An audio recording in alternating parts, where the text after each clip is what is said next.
Welcome to Not Milk Never Milk. Subscribe if you're lactose intolerant. In this video, I will show how to use Gemini Veo 3 Easy Method.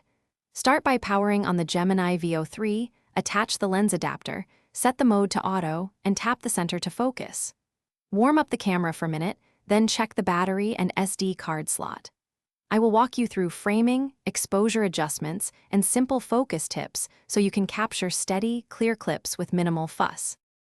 Once the camera is on, use the main dial for shutter speed and aperture changes while in manual mode, and tap the touchscreen to shift focus precisely.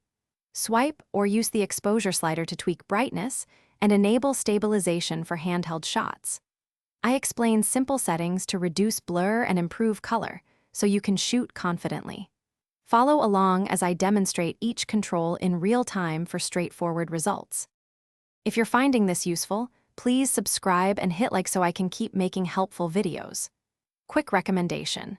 I've been using leak-proof containers for on-the-go snacks, and they make meal prep much easier and less messy, which pairs nicely with shooting quick food clips on the Gemini Veo 3. Check the description for the link and other deals. Now let's get back to the video. For best footage, mount the Gemini Veo 3 on a tripod, or rely on its stabilization for smooth handheld moves, and enable the grid to follow the rule of thirds. Always do a brief test clip to check both audio and exposure levels, then review playback to confirm clarity. I'll share quick framing and focus tricks to keep subjects sharp and colors true, helping you avoid common beginner mistakes.